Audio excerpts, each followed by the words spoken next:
बात करेंगे उत्तराखंड के मौसम को लेकर, जहां उत्तराखंड में बारिश का कहर लगातार जारी है। आपको बता दें कि देहरादून समेत 5 जिले ऐसे हैं जहां बारिश के आसार मौसम विभाग की तरफ से जताए गए हैं। बाढ़ का खतरा बन सकता है, येलो अलर्ट जारी कर दिया गया है। पौड़ी, नैनीताल, बागेश्वर, चंपावत में येलो अलर्ट जारी किया गया है। अन्य जिलों में बिजली चमकने के साथ बारिश की संभावना जताई गई है। साथ ही 18 अगस्त तक प्रदेश भर में तेज दौर की बारिश होने की संभावना है। आपदा प्रबंधन ने सभी डीएम को पत्र भेजते हुए लोगों को सचेत रहने को कहा गया है। राज्य सरकार की तरफ से भी गाइडलाइन जारी की गई है। पर्यटक जो इस दौरान देवभूमि में आने का प्रयास कर रहे हैं, घूमने फिरने के लिए, उनको भी लगातार अपील की जा रही है कि अगर देवभूमि आते हैं, उत्तराखंड आते हैं, तो उस दौरान सबसे पहले मौसम का हाल जरूर जान लें, क्योंकि धरातल पर जो स्थिति है वो फिलहाल अनुकूल नहीं है। उत्तरकाशी में हाल ही में धराली में किस तरह से बादल फटा था और ऐसी स्थिति दोबारा न पनपे, इसको लेकर लगातार कई तरह के कदम उठाए जा रहे हैं प्रशासन की तरफ से। तो नैनीताल, बागेश्वर, चंपावत में येलो अलर्ट जारी किया गया है। अब बात करेंगे ऋषिकेश से मिल रही बड़ी खबर की, जहां चंद्रभागा नदी में दुखद हादसा हुआ है। पति पत्नी बहकर गंगा में पहुंचे।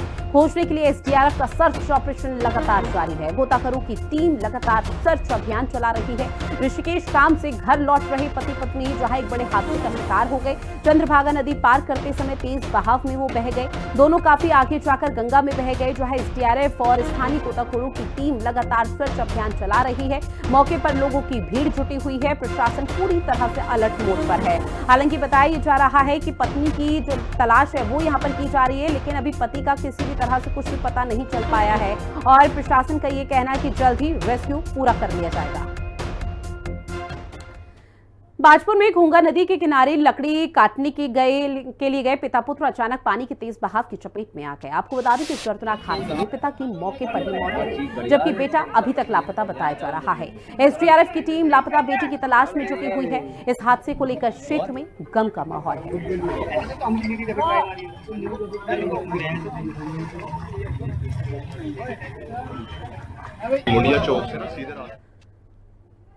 वहीं मौसम विभाग द्वारा उत्तराखंड के पहाड़ी जिलों समेत मैदानी जिलों के लिए भारी बारिश का अलर्ट जारी कर दिया गया है। पहाड़ों में लगातार बोल्डर गिर रहे हैं, जिससे खतरा बना हुआ है।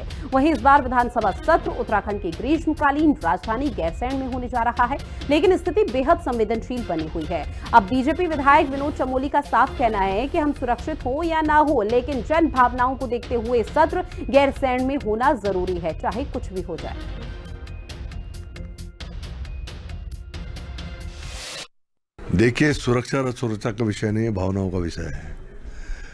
अब उत्तराखंड की जनता चाहती है कि गैरसैंण में सत्र होना चाहिए, तो सत्र होगा। अब हम भले असुरक्षित भी हों, तब भी उनकी भावनाओं को रखते हुए गैरसैंण में सत्र करेंगे और वहाँ पर बहुत सारे निर्णय होंगे। और आप देख रहे हैं धर्मांतरण का ये कानून उसी में आने जा रहा है। तो ऐसे बहुत सारे हमारे विषय हैं जिनका समाधान गैरसैंण से निकलेगा। लेकिन उत्तराखंड राज्य बनाने के लिए हमने लड़ाई लड़ी, तो उत्तराखंड राज्य चलाने के लिए भी जीवन को जोखिम में डालने के लिए हम लोग तैयार हैं, कोई दिक्कत नहीं। बात अगली खबर की, जहां उत्तराखंड में 10 जिला पंचायत अध्यक्ष और अधिकतर ब्लॉक प्रमुख सीटों पर बीजेपी ने जीत हासिल की है। वहीं कांग्रेस ने देहरादून में एक सीट पर कब्जा किया है और जमकर होली खेलकर ढोल नगाड़ों की धुन पर जश्न भी मनाया। कांग्रेस के इस जश्न पर बीजेपी प्रदेश संगठन महामंत्री आदित्य कोठारी ने जोरदार जुबानी हमला बोला।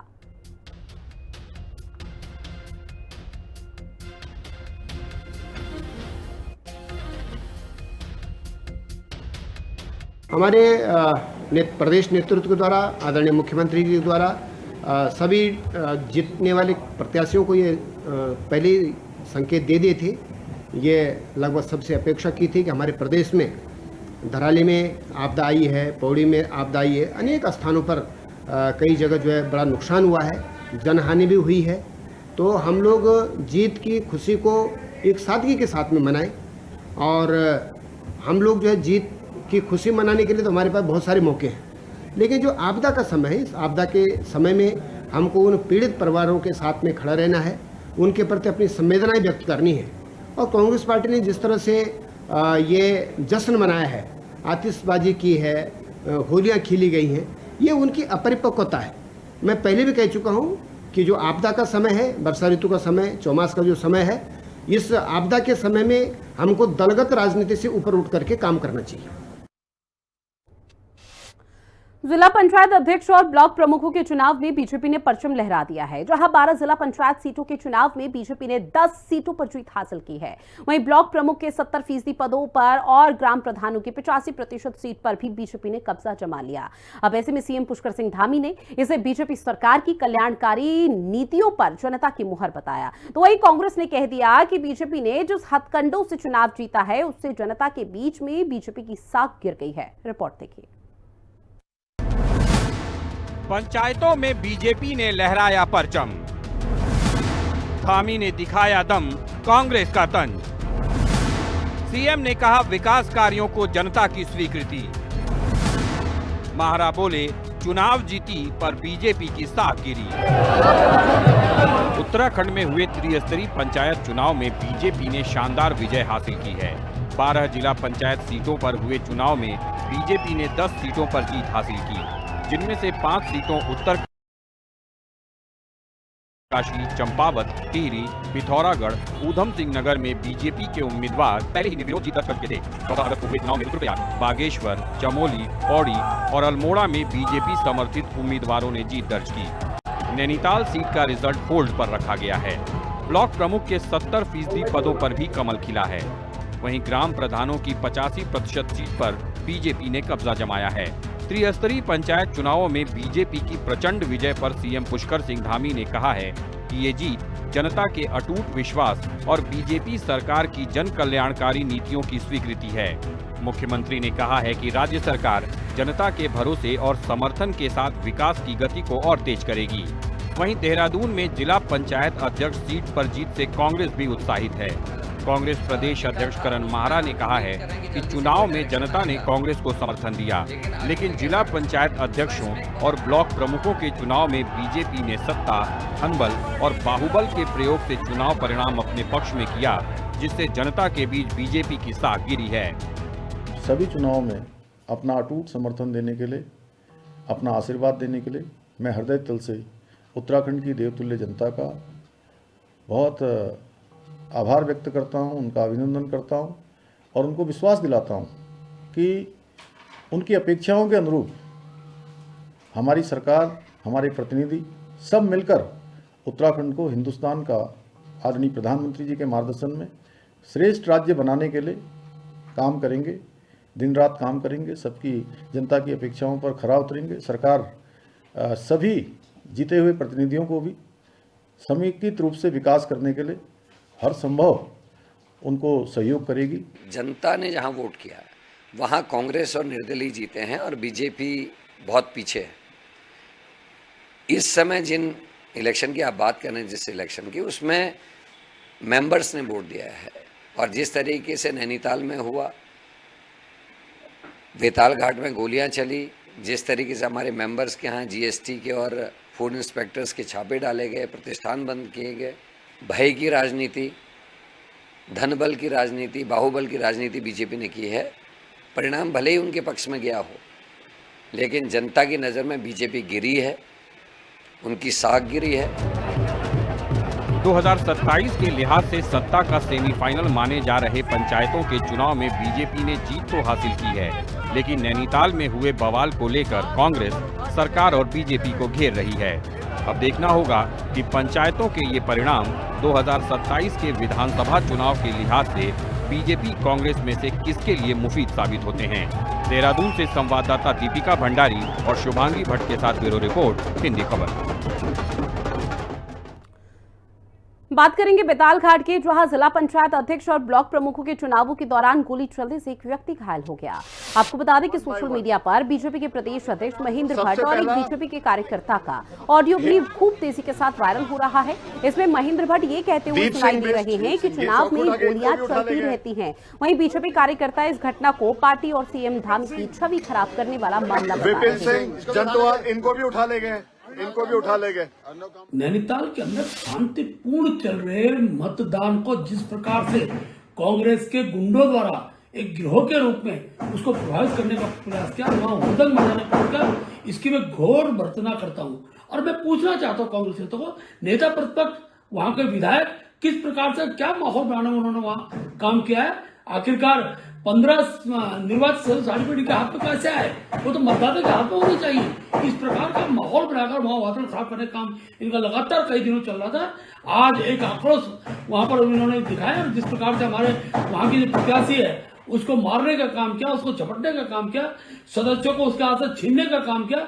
इस प्रकार के वातावरण की मैं घोर भर्त्सना करता हूं और मैं माननीय न्यायालय से भी मांग करना चाहूंगा कि माननीय न्यायालय वहां के 7 मतदान को के लिए दिशा निर्देश दे और जिस प्रकार का ये वातावरण बना है, वातावरण ठीक होने की आवश्यकता है कि ये किसी भी रूप में मान्य नहीं है, स्वीकार्य नहीं है। और मैं इस पूरे घटनाक्रम की भर्त्सना करता हूं। कांग्रेस के लोगों से कहना चाहूंगा कि इस प्रकार का माहौल बनाकर लोकतंत्र को अपमानित करने का काम न करें। वहीं नैनीताल में जिला पंचायत चुनाव में बवाल के खिलाफ नेता प्रतिपक्ष यशपाल आर्य हल्द्वानी में एसएसपी कार्यालय के बाहर धरने पर बैठ गए।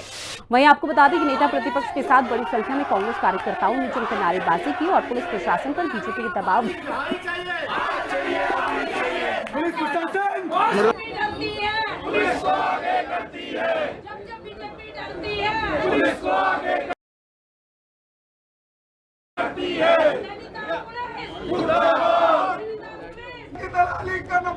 देखिए, इस बीच नेता प्रतिपक्ष यशपाल आर्य ने कहा है कि पंचायत चुनाव में मतदान करने के लिए पहुंचे कांग्रेस के समर्थक 5 जिला पंचायत सदस्यों का हथियारों के बल पर अपहरण कर लिया गया और अभी तक उनका पता नहीं चल सका है। कोर्ट ने भी अब इस पूरे मामले पर संज्ञान लिया है, लेकिन पुलिस प्रशासन अपहरण किए गए पंचायत सदस्यों को नहीं ढूंढ पाई।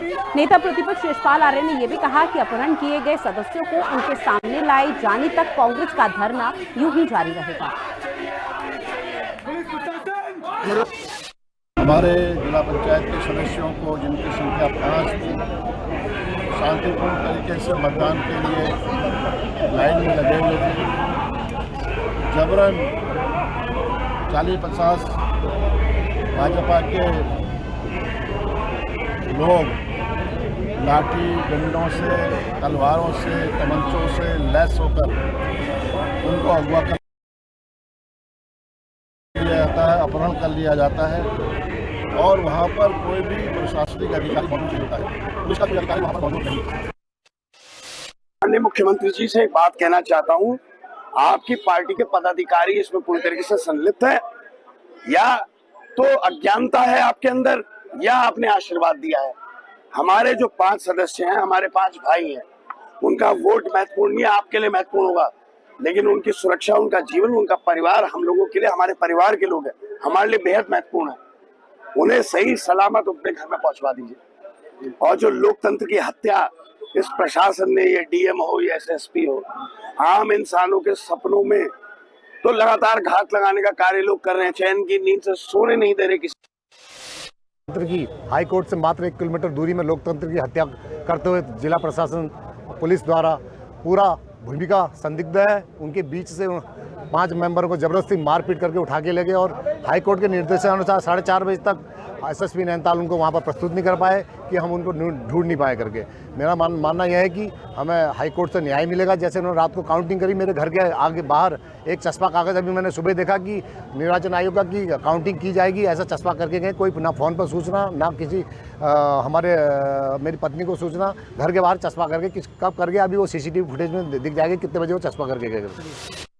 नमस्कार, मैं दीपक अधिकारी, आप देख रहे हैं हिंदी खबर। इस टाइम हल्द्वानी कोतवाली पे, जहाँ पे कल नैनीताल में हुए अभियुक्तता को लेकर आज कांग्रेस ने यहाँ पर प्रदर्शन, क्योंकि कल जो 5 जिला पंचायत है उनका कहीं ना कहीं अपहरण हो गया था, जिसके बाद जज के पास भी गए, उसके बाद कहीं ना कहीं निर्णायक नतीजा निकल के सामने आने वाला था। लेकिन आज हल्द्वानी में यहाँ पे जो कांग्रेसी है उनके द्वारा यहाँ पे प्रदर्शन किया जा रहा है और कोतवाली का घेराव किया गया है। देख सकते हैं किस तरह से अंदर जो कांग्रेसी है वो बैठे हुए हैं, तमाम कांग्रेसी द्वारा यहाँ पे घेराव किया गया है। और ये वही जगह है कोतवाली जहाँ पे बहुदेव भवन, जहाँ पे कप्तान साहब बैठा, कप्तान साहब का पता नहीं है कप्तान साहब कहाँ पे है, लेकिन जिस तरह से आज यहाँ पे इनके द्वारा प्रदर्शन किया जा रहा है, इनकी एक ही मांग है कि कप्तान को कहीं ना कहीं नैनीताल जिले से हटाया जाए और जो 5 के 5 जो जिला पंचायत है उनको घर वापसी करे, क्योंकि अभी तक उन 5 के 5 जिला पंचायतों का पता नहीं है कहाँ है और किधर है, क्योंकि उनके परिवार वाले लगातार जो कांग्रेस जो समर्थित लोग हैं उनको कहीं ना उनसे पूछ रहे हैं कि कहाँ गए हमारे जो प्रत्याशी थे, जो वोट देने जो नैनीताल गए थे, आखिरकार उनका अपहरण कहाँ हुआ है, उसको लेकर कहीं ना कहीं जो आज कांग्रेसी है वो यहाँ पर आए हैं और कांग्रेसियों द्वारा लगातार कोतवाली पे यहाँ पे घेराव किया गया और नैनीताल एसएसपी को हटाने की इनके द्वारा मांग की जा रही है। अब देखने वाली बात होगी कब तक वो 5 जिला पंचायत जो अध्यक्ष का अपहरण हुआ है कब तक वो मिलता है और नैनीताल एसएसपी के खिलाफ क्या कार्रवाई होती है। दीपक अधिकारी, हिंदी खबर के लिए, हल्द्वानी। अब बात काला ढूंगी की करेंगे, जहां बीजेपी कार्यकर्ताओं ने बीजेपी प्रदेश प्रवक्ता विकास भगत के नेतृत्व में कांग्रेस पार्टी का पुतला फूंका और उनको जिला पंचायत चुनाव में हो रही नौटंकी का सूत्रधार बताया। इस खास अवसर पर बीजेपी प्रदेश प्रवक्ता विकास भगत ने कहा कि यशपाल आर्य की स्थिति बिल्कुल उल्टा चोर कोतवाल को डांटने वाली है।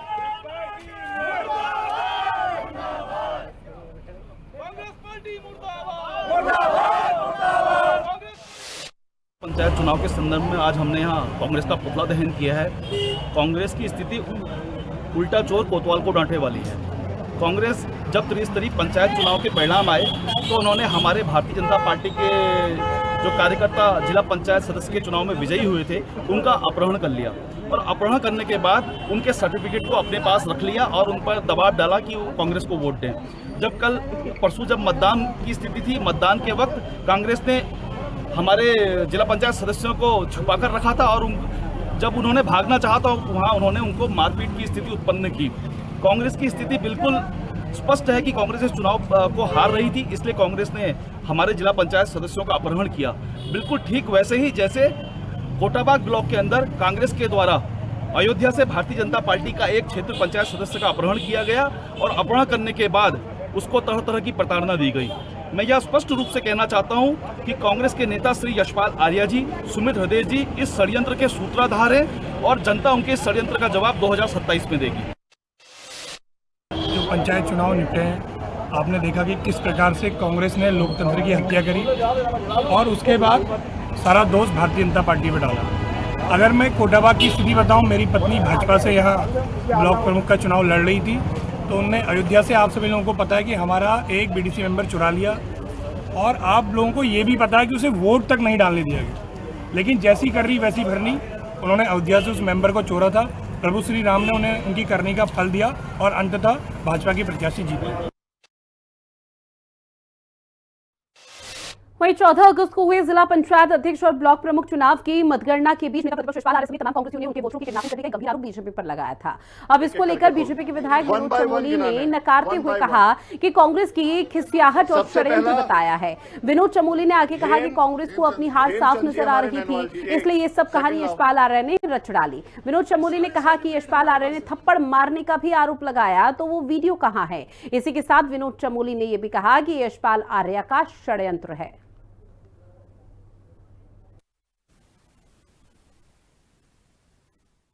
नहीं, आप पूरे घटनाक्रम को देखें, इसको टुकड़ों में न देखें। यशपाल आर्य जी का बयान एक छोटा सा हिस्सा मात्र है, लेकिन इससे पहले जिस प्रकार से लोगों का अपहरण किया गया, लोगों को जबरन बंदी बनाया गया और फिर लोगों ने अपने को छुड़ाने की गुहार लगाई, यहाँ तक कि जो वहाँ पर हमारी जिला पंचायत अध्यक्ष की जो प्रत्याशी थी दीपा जी, उन्होंने बाकायदा FIR लॉन्च करानी पड़ी। और उसके बाद अगर उनके चंगुल से वो लोग निकल कर आए हैं और उसके बाद वो वोटिंग करने जा रहे हैं, तो यशपाल आर्य जी की मैं समझता हूँ ये खिसियाहट है और कहीं ना कहीं जो करना चाहते तो कर नहीं पाए, इसलिए उन्होंने इस तरह का ये एक षड्यंत्र रचा। वो कहते हैं, उसमें ये भी कहा जा रहा है कि सब थप्पड़ मारा है। बताए ना एक भी वीडियो, आजकल तो सोशल मीडिया पे हर चीज़ सामने आती है, उसी में बोले साहब उसका वीडियो नहीं है।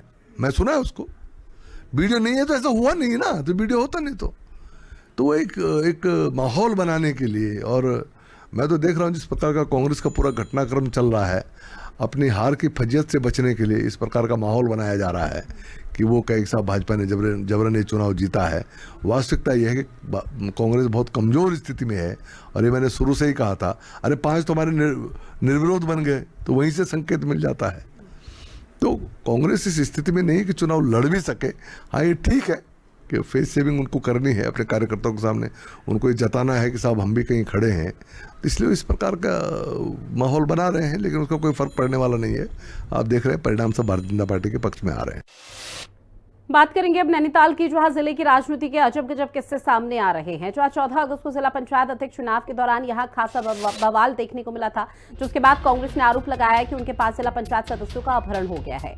अब इसके बाद लगातार कांग्रेस द्वारा प्रदर्शन किया जा रहा था, लेकिन अब इस वीडियो के सामने आने के बाद से कई सवाल खड़े हो रहे हैं।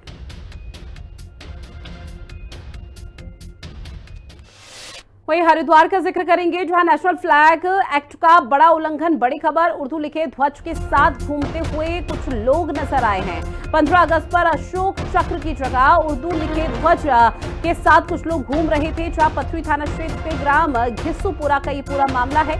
एक अज्ञात के खिलाफ मामला दर्ज कर लिया गया है। 15 अगस्त पर अशोक चक्र की जगह उर्दू अरबी भाषा लिखी हुई थी। ध्वज के साथ घूमते हुए कुछ लोग नजर आए हैं। फिलहाल केस दर्ज कर लिया गया है। पुलिस पूछताछ उनसे कर रही है। स्वतंत्रता दिवस जैसे राष्ट्रीय पर्व पर नियम विरुद्ध ध्वज लहराने से बिगड़ सकता था सांप्रदायिक सौहार्द। जहां घटना के बाद पुलिस ने एक नामजद और एक अज्ञात के खिलाफ मुकदमा दर्ज किया। राष्ट्रीय ध्वज अपमान निवारण अधिनियम और आईपीसी की धाराओं के तहत ये बड़ी कार्रवाई की जा रही है। थाना अध्यक्ष पथरी मनोज नौटियाल ने कहा है कि मामले की गहनता के साथ जांच हो रही है। दोषियों पर सख्त कानूनी कार्रवाई होगी।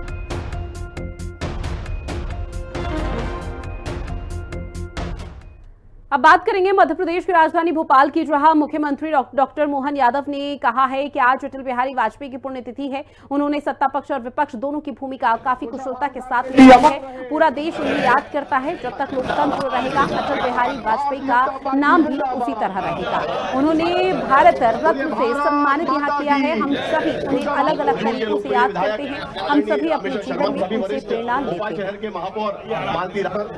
एक कार्यकर्ता के नाते से हमने कोशिश की कि यहाँ से जब हम निकलेंगे और यहाँ से अटल बिहारी वाजपेयी जी की पुण्यतिथि और अटल बिहारी वाजपेयी जी हमारे विचार परिवार की दृष्टि से पहले शुद्ध विपक्ष के वो हमारे प्रधानमंत्री देश के लोकतंत्र को गौरवान्वित करने के बने।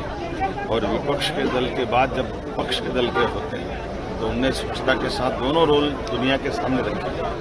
अपोजिशन में भी रह करके वो अपोजिशन की पवित्रता के बलबूते पर लोकतंत्र को गौरवान्वित करते रहे। 50 साल तक वो अपोजिशन में अपनी धमक बात रखने की विशेष अदा के कारण जाने जाते रहे। उनकी योग्यता से यूनेस्को से लेकर के कई सारे स्थान पर उनके अपने कई कीर्तिमान बने। विदेश नीति के कई सारे मामलों में अटल जी ने अपना जीवन जिया, लेकिन लोकतंत्र के लिए 19 महीने वो जेल भी रहे। लेखनी के माध्यम से, साहित्य रचना के माध्यम से, क्या हार में क्या जीत में, भयभीत नहीं में, ये जो भाव है ये बोलने का भाव नहीं करके दिखाया। अटल जी के जीवन का प्रधानमंत्री बनने वाला 2 दिन याद रखे। जब सरकार जाए तो उन्होंने कहा मेरी सरकार कल जाए तो आज चले जाए, लेकिन वोट अगर मुझे सरकार बचाने के लिए खरीदना पड़े तो ऐसी सरकार को मैं चीपिए से भी पकड़ना नहीं चाहूँगा। इसका अर्थ है उनके मन में पवित्रता कैसी थी। और 24 दलों को लेकर के सरकार चलाना ये केवल अटल जी ही कर सकते थे।